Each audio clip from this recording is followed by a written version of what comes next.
کا ایک اور پہلو ہے، یہ بخاری شریف کے اندر ہے 4403 نمبر پر حدیث پاک ہے جی۔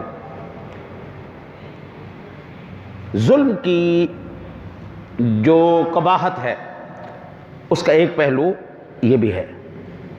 میرا آقا نبی اکرم صلی اللہ علیہ وسلم نے ارشاد فرمایا ثلاث دعوات مستجابات لا شک فیہن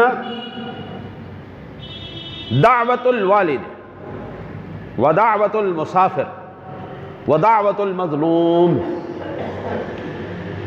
میرے آقا نبی اکرم صلی اللہ علیہ وسلم نے ارشاد فرمایا تین دعائیں کبھی رد نہیں کی جاتی، تین لوگوں کی دعائیں، جو تین قسم کے لوگ دعائیں کریں گے ان کی دعا کو رد نہیں کیا جائے گا، وہ اللہ کی بارگاہ میں مقبول ہیں۔ پہلی فرمایا باپ کی دعا، باپ اولاد کے حق میں جب دعا کر دے، وہ دعا ہو وہ بد دعا ہو، دونوں بڑی خوفناک۔ دعا دے دے بیڑا پار ہو گیا، بد دعا دے دے بیڑا غرق ہو گیا۔ اللہ تعالیٰ دنیا کے اندر ماں باپ کی دعا کا اثر جب تک دیکھ نہ لے بندہ اس کو نہیں اٹھاتا، وہ عابد ہو، وہ زاہد ہو، وہ کوئی صوفی ہو، وہ کوئی بدماش ہو، وہ کوئی نیک ہو، وہ کوئی عام ہو، ماں نے باپ نے دعا کر دی بس اللہ نے قبول فرما لی۔ آپ اندازہ فرمائیں عابدوں، زاہدوں، ولیوں کے بارے میں احادیث مبارکہ جب میں نے اولیاء اللہ کی نشانیاں بیان کرتے ہوئے، ان کی پہچان بیان کرتے ہوئے حدیث پاک میں نے عرض کی تھی کہ بنی اسرائیل کے عابد کو اس کی ماں نے بد دعا دی کہ جب تک تو عورتوں کا فتنہ نہ دیکھ لے تجھے اللہ موت نہ دے۔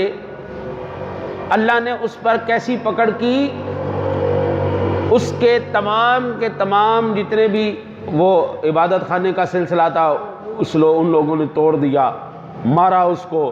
ایک فاحشہ عورت نے اس پر الزام لگا دیا زانی ہونے کا، وہ ذلیل رسوا کیا گیا، حالانکہ عابد تھا، زاہد تھا، لیکن ماں باپ کی بد دعا نے اس کو بیڑا غرق کر دیا۔ حضور فرماتے ہیں یہ کبھی بد دعا جو ہے دعا کر دیں سبحان اللہ۔ آج کل ماں باپ جو ہیں، آج کل ماں باپ بچوں سے خوف زدہ ہیں۔ ایک زمانہ ضرور تھا کہ ہم بچے اپنے ماں باپ سے ڈرتے تھے، ایک زمانہ ضرور تھا کہ ہماری نگاہیں اپنے باپ کے سامنے، ماں کے سامنے نہیں اٹھتی تھی۔ میں اپنی بات عرض کروں، میں نے آج تک زندگی میں کبھی ایک مرتبہ بھی اپنی باپ کی آنکھوں میں آنکھیں ملا کے بات نہیں کی، ساری زندگی۔ میرے استاد بھی تھے، میرے باپ بھی تھے۔ باپ کا ایک الگ خوف تھا، استاد پھر استاد ہوتا ہے، استاد کی پھر حیا اپنی حیا ہوتی ہے۔ ہم نے زندگی میں ایک مرتبہ بھی اپنی باپ کی نہیں، ہمیشہ ان کے پیروں میں نظر ہوتی تھی، ہمیشہ پیروں میں نظر۔ آج تک اماں جی ہیں، کبھی زندگی میں ان کی آنکھ میں آنکھ نہیں ملائی۔ ہم آنکھ میں آنکھ ملانا بھی بے ادبی سمجھتے ہیں۔ وہ ہمیں ڈانٹ لے، مار لے، بھائی مالک ہے ہمارے آقا ہیں، وہ ہمیں مارے، ہمیں ڈانٹے، ان کا حق بنتا ہے۔ ہماری چمڑیاں اتار کے رکھ دیں، ٹھیک ہے، باپ ہے، ماں ہے، ہم کچھ نہیں کہہ سکتے۔ لیکن اب یہ صورتحال نہیں ہے، اب تو ماں باپ ڈرتے ہیں کہیں بیٹا ناراض نہ ہو جائے، جوان ہے کچھ کر نہ بیٹھے۔ خودکشیاں میں راستے میں پڑی ہوئی، الٹے کام، ٹکر مار دینا، ایکسیڈنٹ کر لینا، نقصان کر لینا، اپنے آپ کو تکلیف۔ یہ ڈراموں فلموں کی برکت ہے نہیں؟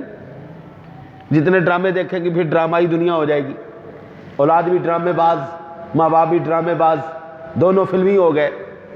جب تک اللہ اور اس کے رسول صلی اللہ علیہ وسلم کی اطاعت اور اس کی فرمان برداری میں چلتے رہے تو کملی والے نے کیا فرمایا تھا؟ تیرے باپ کی رضا میں تیرے رب کی رضا ہے، تیرے ماں کے قدموں میں تیری جنت ہے۔ تو ہم وہ حاصل کرنا چاہتے ہیں۔ آج تو بابا باپ ڈرے ہوئے، خوف زدہ ہے۔ کچھ ہمارے اسٹیجوں نے یہ بھی گڑبڑا دی، ایک پہلو کو اتنا اجاگر کر دیا کہ دوسرا پہلو بالکل ہی چھوٹ گیا۔ ماں کی شان عظمت بیان کرتے کرتے یہاں تک لے گئے کہ ابا جی کا پتہ ہی کوئی نہیں، ابا جی ہیں کدھر؟ ہاں، ابا جی کا کوئی پتہ نہیں۔ یہ ضرور پتہ ہے ماں کی شان کیا ہے، باپ مر جائے تب بھی ماں کی شان، بھائی مر جائے تب بھی ماں کی شان، بیٹا مر جائے تب بھی ماں کی شان۔ مجھے حضرت صاحب نے حکم کیا ہے جی ماں کی شان بیان کرو۔ بھائی باپ مرا ہے باپ کی شان بیان کر، بھائی مرا ہے بھائی کی محبت بیان کر، بیٹا مرا ہے اولاد کی وفا بیان کر۔ ہاں جی، یہاں پر یہ پہلو کیوں نہیں اجاگر کیے گئے؟ ماں کو جب تک باپ نہ ہو ماں کا درجہ نہیں مل سکتا۔ باپ ساری زندگی رگڑا کھا کے، اب تو سوچ بدل گئی نا جی کہ عورت اور مرد شانہ بشانہ کام کرے، اب تو سوچ بدل گئی نا۔ لیکن میرے رب سونے نے عورت کو گھر کی ملکہ بنایا ہے، خاوند کو اس کا خادم بنا کے باہر نکال دیا، جاؤ سارے زمانے سے کما کے لاؤ، ان کو کھلاؤ، یہ گھر میں بیٹھیں گی شہنشاہوں کی طرح، تم ان کی خدمت کرو۔ وہ خادم جو سارا دن محنت کرے، مشقت کرے، وہ سارے تانے بھی برداشت کرے، باس کے جناب وہ سارے معاملات بھی برداشت کرے، اور گھر میں جب آئے شان پھر ماں کی۔ ہاں، ایسا تو نہیں ہارٹ اٹیک سے مرے ابا جی، برین ہیمریج ہو کے مرے ابا جی، ایکسیڈنٹ سے مرے ابا جی، ٹینشن سے مرے ابا جی، بلڈ پریشر ہوا ابا جی کو، ہارٹ اٹیک ہوا ابا جی کو، شوگر ہوئی ابا جی کو، شان پھر ماں کی۔ یہ حدیث پاک میں کیا ہے؟ باپ کی دعا، باپ کی دعا۔ ثلاث دعوات مستجابات لا شک فیہن دعوت الوالد، باپ کی دعا کبھی رد نہیں کی جاتی۔ ودعوت المسافر، مسافر کی جو ہے وہ دعا رد نہیں کی جاتی۔ ودعوت المظلوم، مظلوم کی دعا کبھی اللہ رد نہیں فرماتا۔ سنن ابو داؤد شریف کے اندر 1534 نمبر پر، صحیح الجامع میں 3030 نمبر پر یہ حدیث مبارکہ آپ کو مل جائے گی۔